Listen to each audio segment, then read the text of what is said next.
I'm Hilary Sample. I'm an architect and writer and teacher.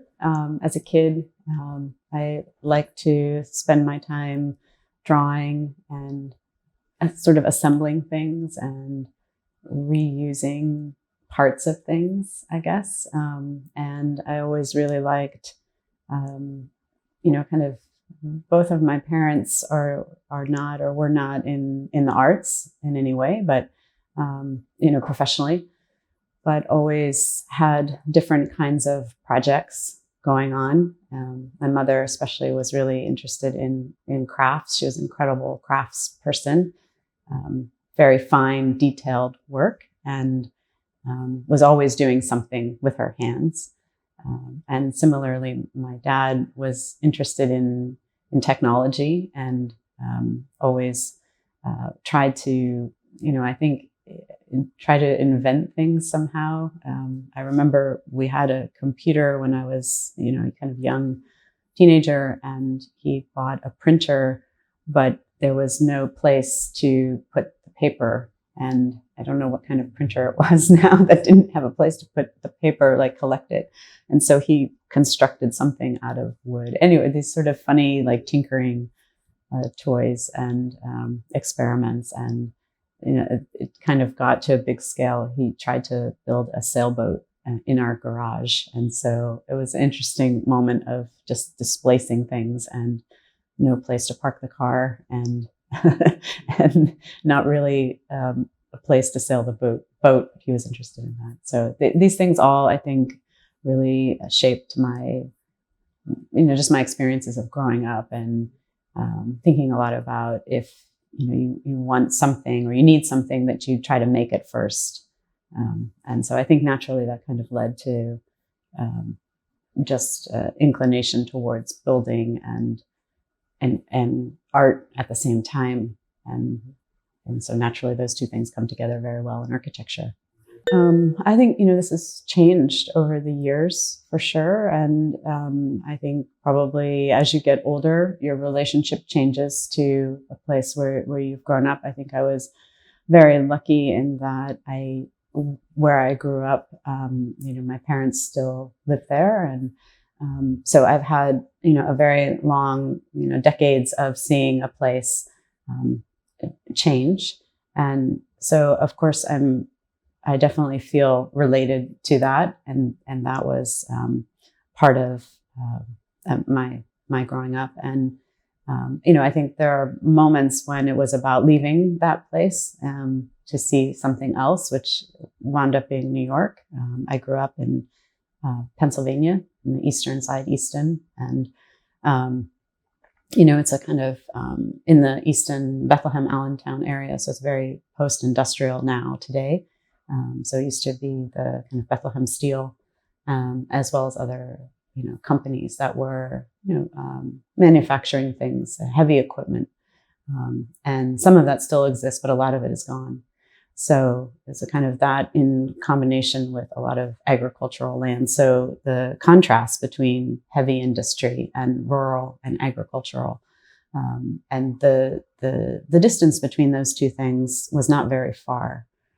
Today, when I go there now, what had once been Bethlehem Steel is now really much more of a kind of tourist place and restaurants, and it is completely changed in the kind of landscape of those cities.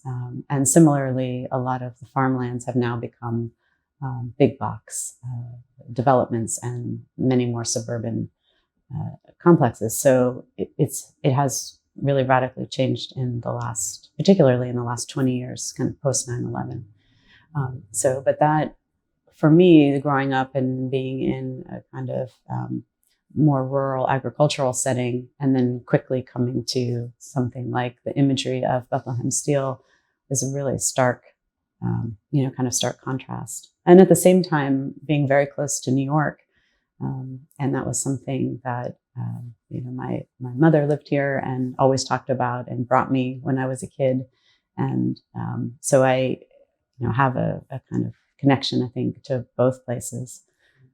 But really, I think something that has been important has been, kind of understanding the change that happened between, the kind of post-industrial city and the way that you, as someone, let's say, interested like myself in architecture, how you engage in the world in that way. So things change rapidly, and there are many threads to follow from that. We could talk about, but really just trying to understand how your relationship in making something is affected by all of that industry then that gets lost, and how you have to approach making something. And so you go from potentially, which is very much, I feel, in the city, is something more around services, than in a kind of rural setting where you have to really do everything yourself. And so, and that is something I'm very interested in.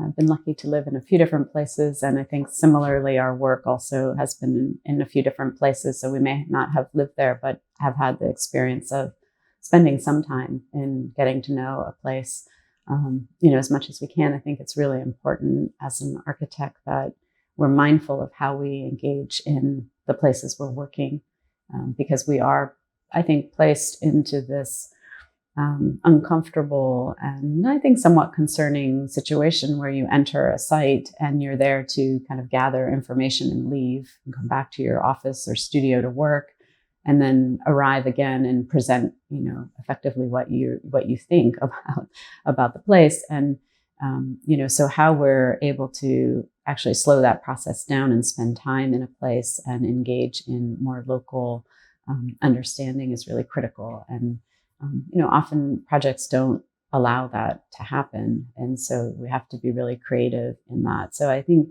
one thing I've been interested in is a little bit of repetition in where we're working, and trying to be able to return to some of those places, and as a way to, build knowledge, but also hopefully sensitivity to, what we're doing. And so I think, I've lived in the Netherlands. I lived in Rotterdam for a couple of years, and I've lived in Florence, Italy, and, really wonderful places, and Toronto, and which is really where, in a way, we wound up both starting our teaching careers, more or less, and then starting the office kind of officially, let's say, even though it was just us and a few people, but a kind of small practice. So I think in the combination of working in Toronto and working in Rotterdam, for sure, is a different sensibility around the idea of the social contract, and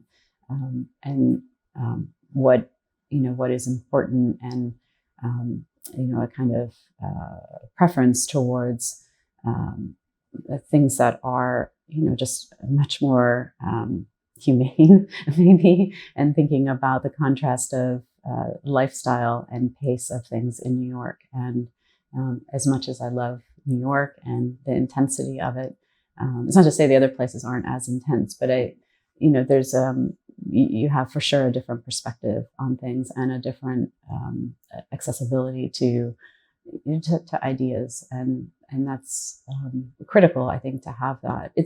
I would say it's difficult to always start over, though, and we've done it a few times in different places. And so I think this is always something I'm thinking about, especially in thinking about teaching and talking with students about where do you start, and the question of how you start. So I like your questions very much, because as you really begin a practice, to think about, you're young, it feels like you can go anywhere. But I think when you look to architects that have been building their practices and who we celebrate as being successful, you see that they are really grounded in one place for a long time, even if they're going around the world and doing projects. But there is still a sense of a kind of grounding and somewhat commitment to a place, and that's important. I would say for me, the most important, one of the most important opportunities has been to participate in projects in Mexico, and to go to Mexico City. I think it's something I was always very interested in, a place to go, and got to go little bit later in my life, and has just been a kind of remarkable experience, having opportunities to build there and to have just amazing colleagues. Yeah, I think the question of education is really important to me, and as I had said, there was no one in my family that had were architects or really could give any advice around that. And I'm really the first one in my immediate family that went to college at my age and pursued a professional degree. That I really knew I wanted to do architecture. And I think at the time I had been really sort of reading about architecture on my own before going to college, and was really interested in the idea of, well, I guess a little bit of it comes from this issue around the kind of post-industrial city and seeing the difference in different neighborhoods and different fabrics, different building types, and how you could move across one from the other and have such stark contrast. And I think today now we have a lot more awareness about why that is. And that was something that was never discussed when I was a student, either in high school or in college. So I think right now we're in a moment that is just so critically important and remarkable to be able to, frankly, witness that that's part of what education can be now.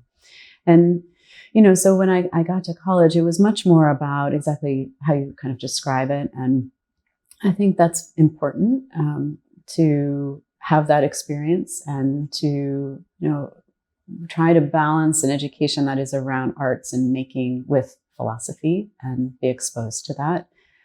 For me, I think there were some just general things that are somewhat different now, but that were a struggle then. And part of that still exists today. I think we can't deny that it's completely gone, because it's not, but just for sure being a woman in architecture at that time, there were a number of women faculty, which was great. But I felt always really supported for the most part in the program. The interesting thing was that something like housing was not part of the pedagogy, part of the curriculum. And so I wound up doing my thesis project around housing and women in housing in New York City and working. So it's something I've been very interested in for, like 25, almost 30 years now.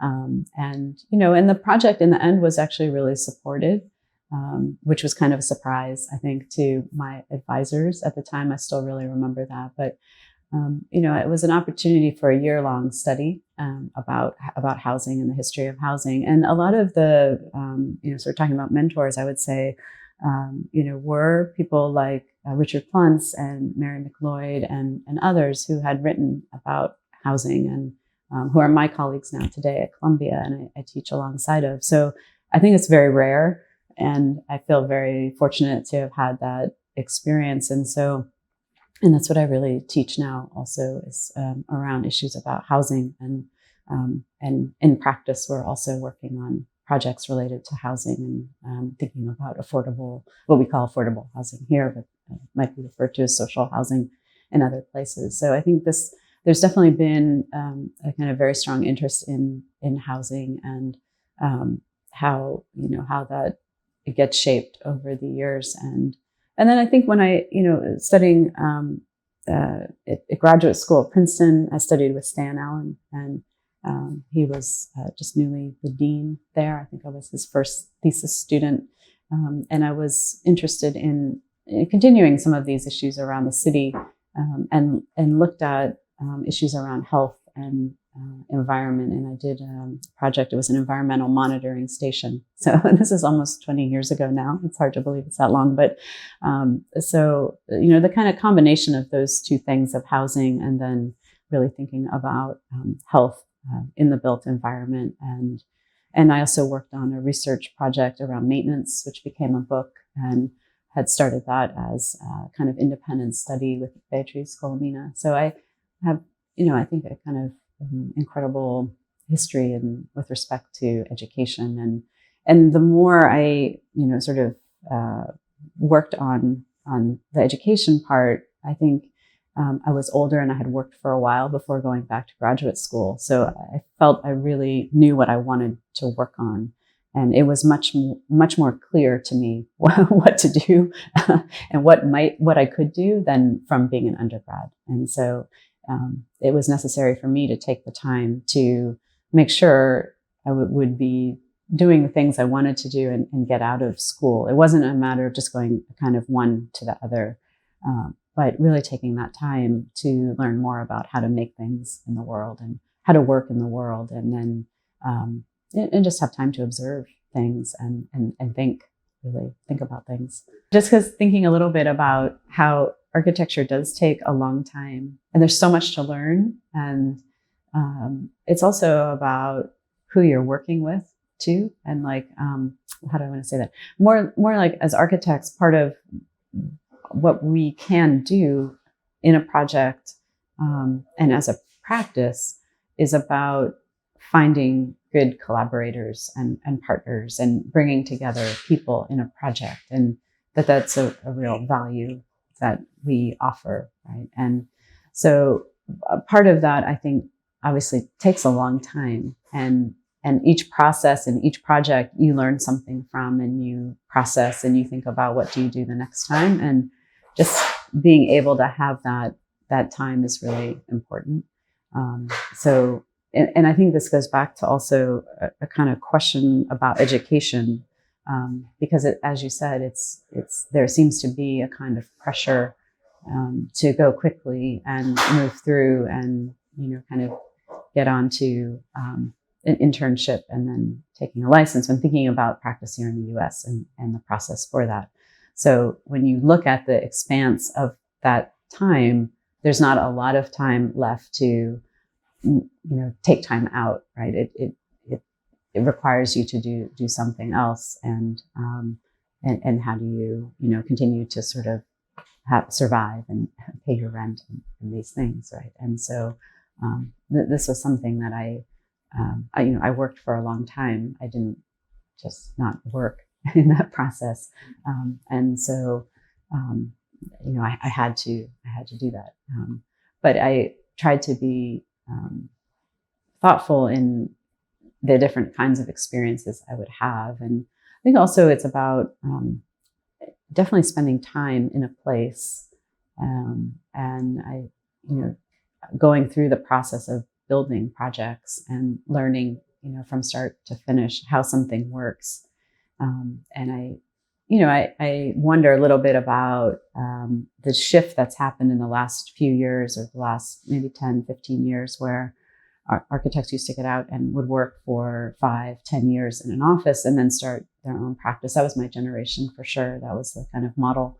And today it's much faster. So everything is sort of sped up. And, I'm curious what we will, as a profession, start to see and learn in the next 5 or 10 years from this much shorter, almost more toward a kind of gig economy. But there is so much to learn and know as a practice and discipline. So anyway, for me, I feel like we're very similar still to how we started, and working on a variety of scales of things. So buildings, our first project really was a house. I think in that way we are, for better or worse, we're tied to a kind of American tradition of architects starting at a certain scale, usually the single family house, and then building up.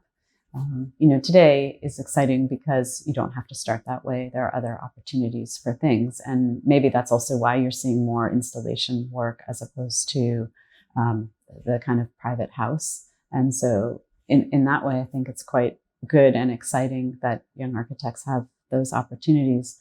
I mean, the house is, I think it's valuable for many reasons. It's also problematic. And,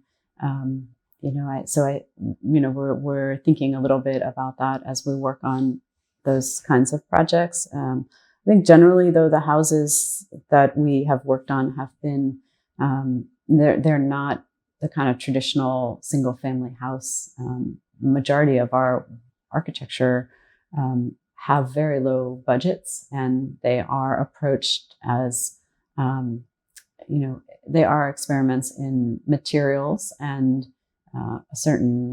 let's say a certain kind of palette or range of materials. And, for instance, we do a lot with metal and sheet metal, and how that could always potentially be recycled if needed to be. I mean, that's in there. We don't necessarily broadcast that, but that is definitely something we're interested and concerned with. And, and then thinking about how do you build up from there, and just, at the heart of starting through the house was also just about living with objects. And, we're still making these things and thinking about them, and then trying to work on, as we've built up in kind of scale, things that are more public. So working on housing projects, and working on other things like education buildings. These are sort of I would say the kind of two types we're most interested in, or at least I am, for the practice and the thinking about the future, what we can do. And that those things are also really very carefully related to landscape and nature. And so these are, becoming, I think, more of, when we're working on something, always trying to think about how we can engage in those aspects. So I think we've been working on several books. We actually just had a book that came out today, or we got the advanced copies of Vacant Spaces, which is a research project the office has been working on, looking at exactly that vacancy in New York City specifically. So something we've looked at for a little while, and then really just through the pandemic, decided to, kind of commit to as a project. And, living in the city in the mid-90s, but then more recently in the last decade, here in our neighborhood in Central Harlem, we're just really, trying to see what the community is going through. And for sure, there are issues around gentrification, but just the degree to which, spaces change over or remain vacant, and what that's like to live with on the street. So we, experience that on a kind of daily basis. But our other works and writings, have included a range of things, from a children's book to we'll do this kind of series of very large scale books, and that document, both kind of document the project and also show it through drawings and through all of its parts. And then we've been, I think, one of the things that's been very important to us and is to invite others to participate in that work. And so we're often asking other architects to contribute a text.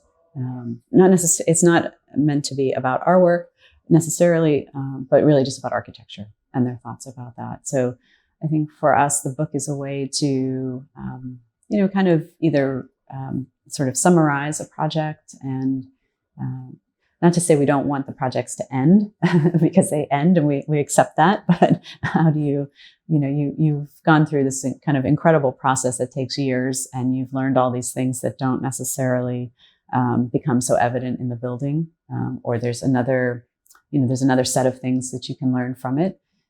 And so the book is a way to look at architecture, sort of turn back and look at it, and then include others as part of that. And then through that, we can learn more things about architecture. And I think also just, we're really interested, and this is part of also teaching, is to create opportunities for others. And so in a sort of maybe quiet way to do that through books is one thing I'm interested in. This gets to a bigger point about education and who architecture is for too. And the book is a way to, and the books we make are both with images and text.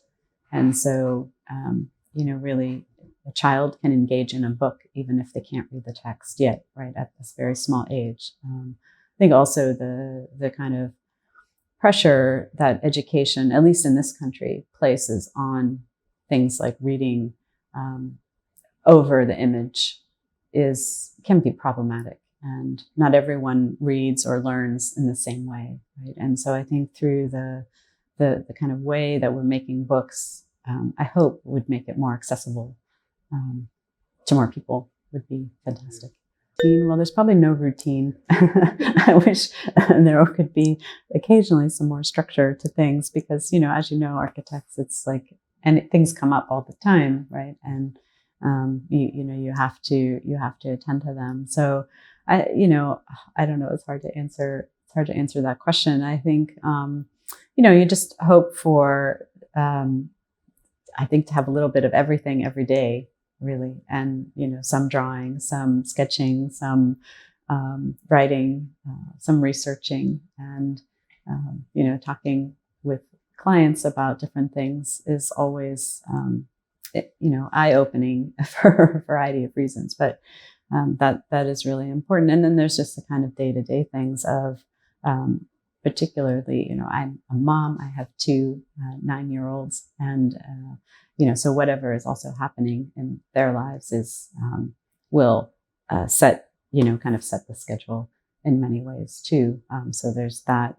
But the wonderful thing is that they're also very creative, and I think we have opportunities to do things with them. Like we make time to we do ceramics together as a family, and make time to do that, and music, and just try to structure our lives around what their interests are as well. And we spend a lot of time outside as well. That's really important to get outside. I always wanted to teach. I think part of it maybe, I don't know. I just really interested in that, and I felt it was also something very accessible to me. And as a student, there were also kind of women teachers, and where I really didn't have that, I guess, in high school, and really made to feel like the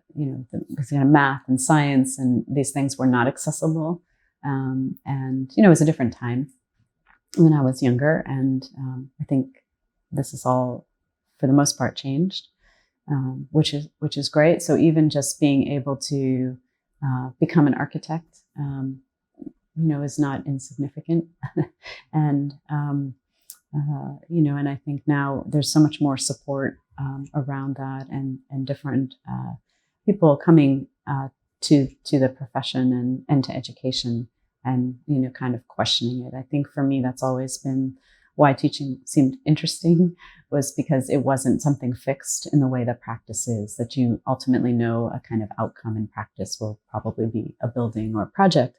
And in teaching offers, the possibility is endless, really, and is so open.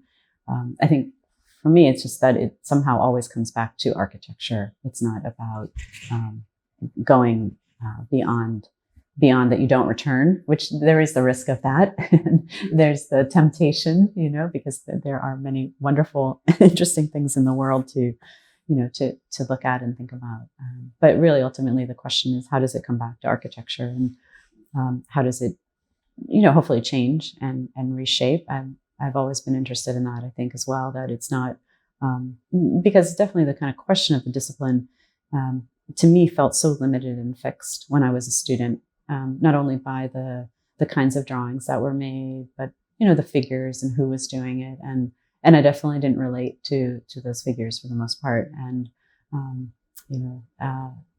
so just kind of shaking things up, I guess, and trying things out is something I think we're both interested in reimagining what that can be, and it's hard, I would say, to do that, particularly in the place and that we're doing that, because there is so much pressure to build a certain kind of practice, and to certainly there are economic constraints around that, and working in New York City, for sure, trying to do a kind of a practice like we're doing, it is not, it's not easy, but we've had the privilege to be able to teach and to have support through the universities to be able to do some of the work, and and I think we've had just incredible privilege to work with people who've been part of our office, and now they're teaching, and so I think we're both very excited about that there's been a kind of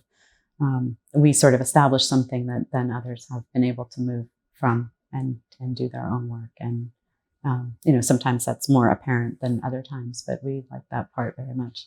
I don't know. There are many challenges for sure in starting an office and just keeping an office going and practice. And, I don't think that those things get easier actually as you go, as you keep going. I think there are challenges that they change shape and take different forms, I guess. It sounds kind of vague, but it's just, as I guess as you learn more about things, how much more you can do. And maybe I think also I'm really interested in, I think I've sort of said this already in some ways, but just how to make things more accessible as architecture, how to make things more straightforward, and almost just how to simplify things. Like how can we do that in practice, and how can we make buildings in that way? And maybe this sounds incredibly boring, but that's sort of really where I'm most interested in that. I think it gives, in a way, a kind of basic, even if it's about providing a kind of basic enclosure to a form or of a form, and then what then you can do on the inside can be somewhat left more open. And it's not a matter of something that's then sort of minimalist or some kind of stylistic expression, but I think it really is a different kind of practice as an approach to architecture. And so, I think just with respect to practice and architecture, those are some of the things that I would say have been challenging to try to work on, and then to think about for the future is something I'd really like to do more of. And then, on maybe a more personal level, I think just, obviously to have time, the kids and our children, and, experience and travel with them in the world is really a kind of just a wonderful experience. And, spend more time in nature, as always.